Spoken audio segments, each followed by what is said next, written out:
Hello నమస్తే, నేను మీ Suresh. Welcome to VSB media. ఇక మార్నింగ్ న్యూస్లో వివిధ పత్రికలు వచ్చినటువంటి వార్తలు అయితే మనం చూద్దాం.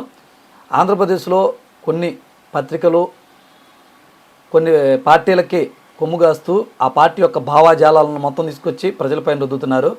ఒకరిపై ఒకరు విషయం చెమ్ముకుంటూ మీ హయాంలో అవినీతి జరిగిందంటే మీ హయాంలో అవినీతి జరిగిందంటూ 5 సంవత్సరాలు వాళ్ళు వస్తే వాళ్ళు, వీళ్ళు వస్తే వీళ్ళు ఆ పాత వెలుగు తీసి రాయటం, వీళ్ళు వస్తేనేమో ఇప్పుడేదో బ్రహ్మాండం జరిగిపోయిందని రాయటం పరిపాటిగా మారిపోయింది. తన చుట్టూ ఏం జరుగుతుందో అని డైలీ పేపర్ చదివే అలవాటు ఉన్న వాళ్ళు 2-3 పత్రికలు చదివితే మాత్రమే అర్థమవుతుంది వాళ్ళకి ఏం జరుగుతుందా అని. కాబట్టి ఈ పరిస్థితి రీత్యా మనం కూడా మన చుట్టుపక్కల ఏం జరుగుతుందని 4-3 పత్రికలు వచ్చినటువంటి వార్తల్ని మనం చదివి ఆ వార్త ఎందుకు రాశారు, ఆ వార్త కనుక వాళ్ళు రాయడానికి గల కారణాలు, మరికొన్ని విషయాలు అయితే మనం మాట్లాడుకునే ప్రయత్నం చేద్దాం. కేవలం ఇంపార్టెంట్ వార్తల్ని, ఉపయోగపడే వార్తల్ని మనం తీసుకొని విశ్లేషిద్దాం. ఇక ఈనాడులో వచ్చేసరికి నేను చంద్రబాబు నాయుడు గారు తన సీఎం క్యాంప్ కార్యాలయంలో వ్యవసాయ శాఖతో సమీక్ష సమావేశం అయితే నిర్వహించారు. ఆ శాఖపై దీంట్లో ఆయన ఏమంటున్నాడంటే, సంవత్సరంలో 3 పంటలు పండే దిశగా ప్లానింగ్ చేయాలని, వరి రైతులకి ఆదాయం పెరగాలని, ఎరువుల వినియోగం తగ్గేలా ప్రణాళిక రచించాలని, ప్రయోగాత్మకంగా అంతర పంటలు వేసేలా చర్యలు తీసుకోవాల్సిందిగా వ్యవసాయ శాఖ అధికారులకు అయితే సూచించారన్నమాట. గిట్టుబాటు ధరల పరిస్థితి ఏంటి? మొక్కజొన్న, పత్తి ఈ 2 గిట్టుబాటు ధరలు ఉన్నాయా? పంటలు దెబ్బతిని పోతే నష్టపరిహారం ఎన్ని రోజులకు వేశారు, ఎంత వేశారు? ఇప్పుడు ప్రస్తుతం పొగాకు రైతులు గిట్టుబాటు ధర లేక ఉన్నారు. వాటిపై ఏ నిర్ణయం తీసుకున్నారు? మళ్ళీ వచ్చే ఏడాదికి పంటలు ఏమి వేయాలో ఇప్పుడు సమీక్ష సమావేశం చేస్తున్నారు. సమీక్ష సమావేశంలో అధికారులు మీ దృష్టికి తీసుకొచ్చినవన్నీ మీరు ఎంతవరకు నెరవేర్చగలుగుతున్నారు? ఎప్పుడు ధర్నాలు చేయటమే రైతులు, ఎప్పుడు ఉరేసుకొని చనిపోవటమే, గిట్టుబాటు ధరలు లేక పంట చేతికొచ్చిన దెబ్బతిని వదలపోలై వాళ్ళు అల్లాడిపోవటమే, అప్పుల పాలవటమే. కానీ సమీక్ష సమావేశాల్లో చెప్పేవాటికి చేసేవాటికి అసలు సంబంధమే ఉండలేదు. ఎందుకు ఇంకా ఈ సమీక్ష సమావేశాలు జరిపి వాటిని ఆచరించలేనప్పుడు ఇలాంటి సమావేశాలు వచ్చి అన్నీ జరుగుతూ ఉంటాయి, ఆ దారిని అట్టు పోతూ ఉంటాయి అన్నమాట. ఇక అదేవిధంగా బ్యానర్ వార్తగా ఏఐతో గుండె జబ్బులు గుర్తించే విధంగా మన పరిశోధకులు ఒక వినూత్న ప్రయోగం అయితే చేశారు. ఇప్పుడు కొన్ని ఫంక్షన్లో డాన్సులు వేస్తూ ఉన్నట్టుండి కుప్పగూలిపోవటం, ఏదో ఫంక్షన్లో ఉన్నట్టు ఒక వ్యక్తి కుప్పగూలిపోవటం మనం చూస్తూ మృతి చెందిన ఘటనలు చాలా మనం చూసుంటాం. దాన్నే సడన్ కార్డియాక్ అరెస్ట్ అంటారన్నమాట. ఒకేసారి కుప్పగూలిపోతూ ఉంటారు. కనీసం వైద్యం అందించడానికి గంటల సమయం కూడా ఇవ్వట్లా, సడన్గా ఒక సెకండ్లో మనిషి కుప్పగూలిపోయి ప్రాణాలు పోయే అవకాశాలు కనబడుతూ ఉన్నాయి. కాబట్టి ఇది ఎందుకు జరుగుతుంది అనే దాని మీద పరిశోధన చేసి ఆ గుండె ముప్పుని గుర్తించి తొందరగా దీనికి ట్రీట్మెంట్ అందే విధంగా అయితే మన పరిశోధకులు పరిశోధన చేశారనమాట. ఇక అదేవిధంగా మరొక వార్త, నిన్న సాక్షి టీవీ డెబిట్లో అమరావతి వేసల రాజధాని అంటూ డెబిట్లో జర్నలిస్టు కృష్ణంరాజు అలాగే కొమ్మినేని శ్రీనివాస్ చేసినటువంటి డెబిట్లో వాళ్ళు వివాదాస్పద వ్యాఖ్యలు చేశారని చెప్పి అరెస్టులు చేసి ఆయన కొమ్మినేని రిమాండ్కి అయితే తరలించడం జరిగింది. దీనికి సంబంధించి ఆ రిమాండ్ రిపోర్ట్లో జరిగిన దాని గురించి, కేసు అయిన దాని గురించి వీళ్ళైతే వార్తలు అయితే రాశారు. ఆ డెబిట్ జరిగిందేమో తెలియలే కానీ ఇది ప్రపంచం మొత్తం కూడా ఈ పత్రికల్లో ఇలా ఫ్రంట్ పేజీలో వార్తలు రాయటం వల్ల మొత్తానికి తెలుస్తుంది. ఆయన వ్యాఖ్యలు చేయడం తప్పే, కానీ అది కొంతమందికే తెలుసు. ఇక దీన్ని మరీ ఎక్కువ హైలైట్ చేయకుండా వారిపైన కేసులు పెట్టి రిమాండ్కి పంపించినా పెద్ద చర్చ జరగదు. ఇప్పుడు ప్రజలు మొత్తం చర్చించుకుంటున్నారు. ఈ అమరావతి బ్రాండు మనకి పెట్టుబడులు తీసుకొచ్చే విధంగా ఎక్స్పోజ్ చేయాలే కానీ ఇలా రాజకీయంగా దీన్ని ఇంత దిగజారేలాగా చేస్తే భవిష్యత్తులో మన యువతరాల పరిస్థితి ఏంటి, రాబోయే భవిష్యత్ తరాల పరిస్థితి ఏంటి, పెట్టుబడి ఎవరు తీసుకొస్తారు, ఎలా వస్తాయి? ఇక ఆంధ్రజ్యోతి చూద్దాం. ఇక ఆంధ్రజ్యోతిలో అయితే ఒక శుద్ధపూస వార్తను అయితే రాశారనమాట.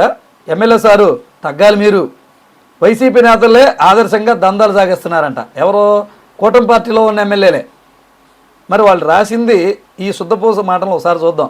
ఎందుకంటే కూటమి ప్రభుత్వం వచ్చి ఏడాది గడుస్తుంది కదా, ఈ ఏడాదిలో ఏమేమి సాధించారో వీళ్ళు విశ్లేషాత్మకంగా ఒక కథనాన్ని వండి వార్చారు. ఎవరి మీద అక్కసు వెలగక్కుతున్నారో, వీళ్ళు రాసే ఏ కథనంలోనైనా ఏ నియోజకవర్గం, అలాగే ఆ నియోజకవర్గంలో పర్టికులర్ పేరు రాయకుండా, జిల్లా పర్టికులర్ పేరు రాయకుండా వీళ్ళు రాశారు ఈ వార్తని. ఇదేంటంటే కేవలం ఎస్సీ బీసీ వర్గాలను టార్గెట్ చేస్తూ, ఆ ఎమ్మెల్యేలని టార్గెట్ చేస్తూ రాస్తారు వీళ్ళు. ఇంకెవరిని టార్గెట్ చేయరు, అది పరిస్థితి. ఒకసారి చూద్దాం వీళ్ళు ఏం రాశారో. కొంచెం ఇంట్రడక్షన్ మనం చదివితే ఈ వార్త అర్థమవుద్ది మనకి. అరాచక పాలన అంతమై సరిగ్గా ఏడాది, కూటమి సర్కారు కొరువుదీరి రేపటితో సంవత్సరం అవుతుంది. భూదందాలు, ఇసుక మాఫియా, మట్టి దోపిడీ, వెంచర్లు వేస్తే వాటాలు, అవకాశాలు వెతికి మరీ ముడుపులు పిండిన ఎమ్మెల్యేల కథ ముగిసిందంట. కానీ మేమాత్రం తక్కువ అని కూటమి ఎమ్మెల్యేలోనూ కొందరు చెలరైపోతున్నారంట. అచ్చంగా నాటి వైసీపీ ఎమ్మెల్యేల దందాలను తలపిస్తున్నాయంట. కొన్ని చోట్ల వైసీపీ నేతలనే భాగస్వామ్యులుగా చేసుకుని వసూలు కొనసాగిస్తున్నారంట కూటమి పార్టీకి చెందినటువంటి ఎమ్మెల్యేలు. నియోజకవర్గాలను బంధుమిత్రులకు, కుటుంబ సభ్యులకు అప్పగించేశారు. ఏడాదిలోనే ఆయా శాసనసభ్యులు వ్యతిరేకత మూట కట్టుకున్నారు. పరిస్థితి మారకపోతే వారికే కష్టమని, కూటమి ప్రభుత్వానికి కష్టమని విశ్లేషకులు హెచ్చరిస్తున్నారంట. కొత్త సర్కారు కొలువుదీరి ఏడాదైన సందర్భంగా ఆయా ఎమ్మెల్యేల తీరుపై ఆంధ్రజ్యోతి అందిస్తున్న విశ్లేషణాత్మక కథనం అంటూ వీళ్ళు రాశారనమాట. అసలు మీరు టీడీపీకి అనుకూలంగా ఉంటారు కదా, మన ముఖ్యమంత్రి చెవిలో మీరే చెప్పొచ్చు కదా, పలానా వాళ్ళు అవినీతి చేస్తున్నారు చూసుకోవచ్చు కదా అని. మళ్ళీ ఇలా రాయడం ఎందుకు ఈ కథనాలు, బ్యానర్ వార్తలు? గతంలో కూడా ఆ రేషను ఇంటింటికి డోర్ డెలివరీ మీద రాశారు, అది మంగళం చేసేసారు, అయిపోయింది. మళ్ళీ ఆ వాహనాలు ఆయా డ్రైవర్లకు ఇచ్చి బతకండ్రా బాబు అని చెప్పి మంత్రి చెప్పారు. ఆ ప్రభుత్వం ఆ నిర్ణయం తీసుకుంటే మళ్ళీ వాళ్ళకి ఇటు వెంటనే మళ్ళీ ఒక కథనం ఇలా రాసుకుంటూ ఆ బడుగు బలహీన వర్గాల మీద వార్తలు రాస్తే ఏమొస్తుంది? పెద్ద పెద్ద కుబేర్ల మీద రాయండి. అసలు సూపర్ 6 మీద ఎప్పుడూ రాయాలి మీరు అంత చిత్తశుద్ధి ఉంటే. ఏదో షోయింగ్ ప్రజల విశ్వసనీయత దెబ్బతినకూడదు, మేము కూడా న్యూట్రల్గా ఉన్నాం, చూసారా ఆంధ్రజ్యోతిని మరి తెలుగుదేశం పార్టీకి సంతకాడుతున్నారు, వీళ్ళు చూడండి ఎట్లా రాశారు, సొంత పార్టీ ఎమ్మెల్యేల మీద రాశారు అనిపించుకోవడానికని వార్త, శుద్ధపోజు వార్త అంటారు దీన్ని. నిజంగా చిత్తశుద్ధి ఉన్న వాళ్ళు ఇలాగే రాస్తారా?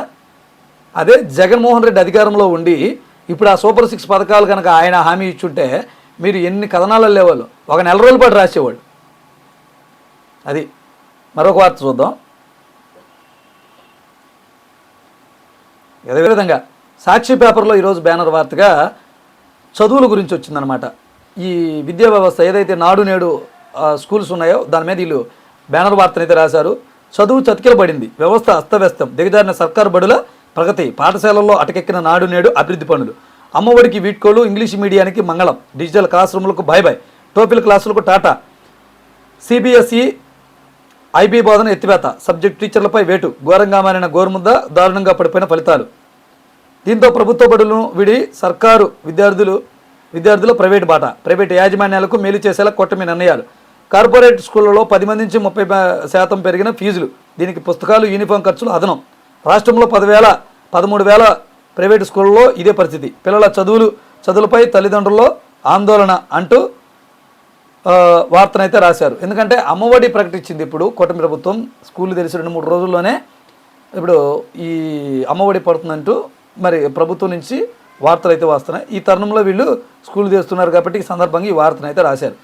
మీరు అధికారంలో ఉన్నప్పుడు మరి ప్రైవేట్ స్కూల్లో ఈ యథావిధిగా వరుసపోతూనే ఉన్నారు విద్యార్థులు. ఈ ప్రభుత్వంలో కూడా పోతున్నారు. చాలా సంవత్సరాల నుంచి, చాలా కాలం నుంచి జరుగుతుంది ఈ తంతు.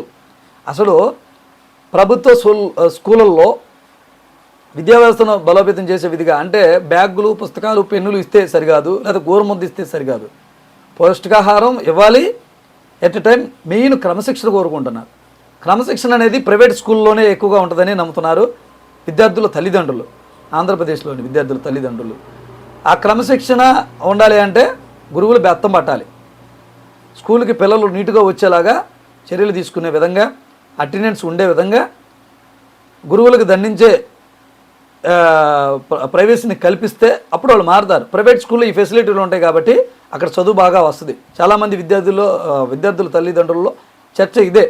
మీరు ఎంత గోరుముద్ద పెట్టినా, ఎంత స్కూల్స్ రంగులు వేసినా అవి పైనే ఎవరు అధికారంలోకి వచ్చినా ఈ స్కూల్స్ నుండి విలీనం చేసేస్తున్నారు. ఈ విలీనం చేయడం వల్ల రానున్న రోజుల్లో ప్రభుత్వ స్కూల్ సంఖ్య తగ్గిపోతూ ఉంది.